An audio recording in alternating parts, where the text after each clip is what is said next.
Praise the lord.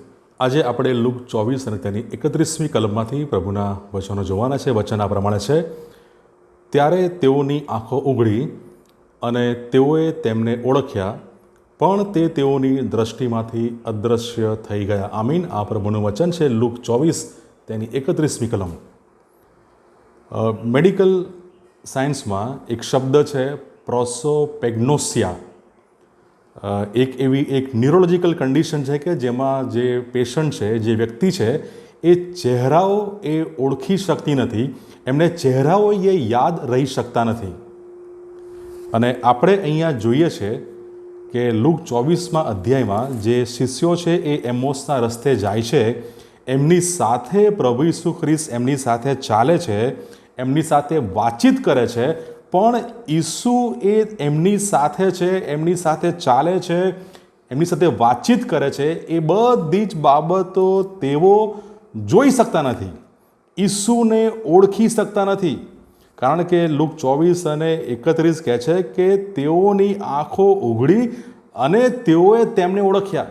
એનો અર્થ એ થયો કે એ આખા એમ્મોસના રસ્તામાં પ્રભુ ઈસુ એમની સાથે ચાલ્યા, વાતચીત કરી, એ બધી બાબતમાં તેઓ ઈસુ ખ્રિસ્તને ઓળખી શક્યા નહીં, જાણી શક્યા નહીં કે એ ઈસુ ખ્રિસ્ત છે. અને આપણે જોઈ શકીએ છીએ કે આ લુક 24મા અધ્યાયની 31મી કલમમાં ત્યાં એમની આંખો ઉઘડે છે અને તેઓ તેમને જુએ છે, ઓળખે છે, અને પછી આપણે જોઈ શકીએ છીએ કે તેઓ તેમને ઓળખી શક્યા.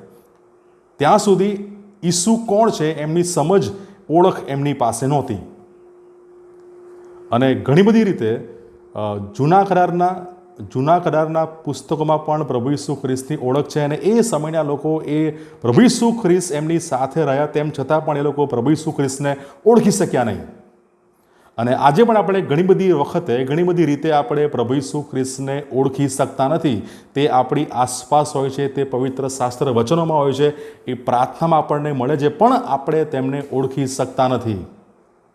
અને આજનું વચન આપણને એ યાદ અપાવે છે કે પ્રભુ ઈસુને તારણહાર તરીકે ઓળખવા માટે પવિત્ર શાસ્ત્ર, પવિત્ર વચનો અને અમુક સેમિનાર, અમુક રિટ્રીટ, અમુક જગ્યા, અમુક સેવકો, એના પર આધારિત રહેવાની, એમનાથી પરિચિત થવાની એ જરૂર નથી. એનાથી એ ઓળખ પ્રાપ્ત થઈ શકશે નહીં, પણ તેને માટે આત્મિક રીતે જાગૃત રહેવાથી એ પ્રભુ ઈસુ ખ્રિસ્તની ઓળખ આપણને પ્રાપ્ત થઈ શકે છે.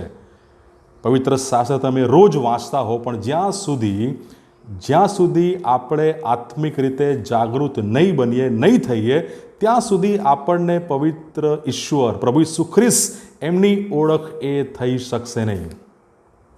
જેમ ઈસુએ તે શિષ્યોની આંખો ખોલી, તેમ આજે વિશ્વાસીઓ તરીકે આપણે આત્મિક સત્યો અને ઈસુ ખ્રિસ્ત કોણ છે તેની સમજને વધુ ગહન બનાવવાને માટે, વધુ ડીપ બનાવવાને માટે આપણે મુખ્યત્વે પવિત્ર આત્મા અને પવિત્ર શાસ્ત્ર, પ્રભુના વચનો પર આધાર રાખવાની જરૂર છે.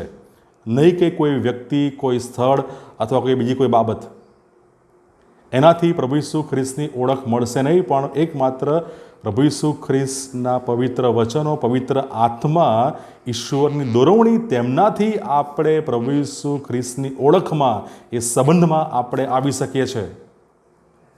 વિશ્વાસ એ પ્રભુ ઈસુને શારીરિક રીતે જોવા પર આધારિત ન હોવો જોઈએ. ઈસુને જોવા છે તો એના માટે પ્રભુ ઈસુ ખ્રિસ્તનું શારીરિક ફોર્મ, એ શારીરિક બાબતો પર એ આધારિત ન હોવો જોઈએ. ભલે શિષ્યોએ પ્રભુ ઈસુ ખ્રિસ્તને જોયા, પણ તેમનો અને આપણો વિશ્વાસ એ પ્રભુ ઈસુ ખ્રિસ્તના પુનરુત્થાનના સત્ય અને પવિત્ર શાસ્ત્રની સાક્ષી પર આધારિત રહેવો જોઈએ. એ શિષ્યો અને આજે આપણો વિશ્વાસ એ પ્રભુ ઈસુ ખ્રિસ્તના પુનરુત્થાનનું જે સત્ય છે તેની ઉપર અને પ્રભુના પવિત્ર શાસ્ત્રના જે વચનો છે એમની સાક્ષી, એમના પર આધારિત હોવો જોઈએ. શા માટે પ્રભુ ઈસુ ખ્રિસ્ત એ લુક 24માં એ શિષ્યોથી આપણે જોઈ શકીએ છીએ કે અદૃશ્ય થઈ જાય છે? શા માટે પ્રભુ ઈસુ ખ્રિસ્ત તેમની દ્રષ્ટિમાંથી અદૃશ્ય થઈ ગયા? તે દર્શાવે છે કે તેમની શારીરિક હાજરી એ આપણા વિશ્વાસનો પાયો ન હોવો જોઈએ. પ્રભુ ઈસુ ખ્રિસ્તની શારીરિક હાજરી એ આપણા વિશ્વાસનો પાયો ન હોવો જોઈએ, પણ તેના બદલે તેમના પવિત્ર વચનો, પવિત્ર આત્મા, તેના પર આપણો વિશ્વાસ આધારિત રહેવો જોઈએ. અને પ્રભુ ઈસુ ખ્રિસ્ત આપણે જોયું છે કે તેઓની આંખો ઉઘડી. ક્યારે ઉઘડી? કે જ્યારે પ્રભુ ઈસુ ખ્રિસ્તે એ રોટલી સ્તુતિ ઉચ્ચારીને એમને ભાંગીને આપી, એ લોકોએ લીધી, આરોગી, ત્યારે તેમની આંખો ઉઘડી. જો હજુ પણ આપણી આત્મિક દ્રષ્ટિ જો બંધ છે, હજુ પણ આપણે પ્રભુ ઈસુ ખ્રિસ્તને ઓળખી શક્યા નથી, તેમના વિશેની સાચી સમજ આપણી પાસે નથી, તો જેમ એ પ્રભુ ઈસુ ખ્રિસ્તે એ રોટલી સ્તુતિ કરીને તેમને આપી, એ જ રીતે આપણી પાસે પ્રભુના પવિત્ર વચનો છે. તેમને રોજ આરોગીએ અને પ્રાર્થનામાં પ્રભુની સમક્ષ નમીએ, પવિત્ર આત્માની દોરવણીની આપણે મદદ માંગીએ, તેમની પાસે આવીએ, પવિત્ર આત્માનું માર્ગદર્શન આપણે મેળવીએ, ચોક્કસ પ્રભુ ઈસુ ખ્રિસ્તને આપણે ઓળખી શકીએ છીએ, સમજી શકીએ છીએ, જાણી શકીએ છીએ અને તેમનો અનુભવ આપણા જીવનોમાં એ આપણે પ્રાપ્ત કરી શકીએ છીએ. પ્રભુ આ વચનો શીખવા સમજવા આપણા દરેકની સહાય અને મદદ કરે. God bless you.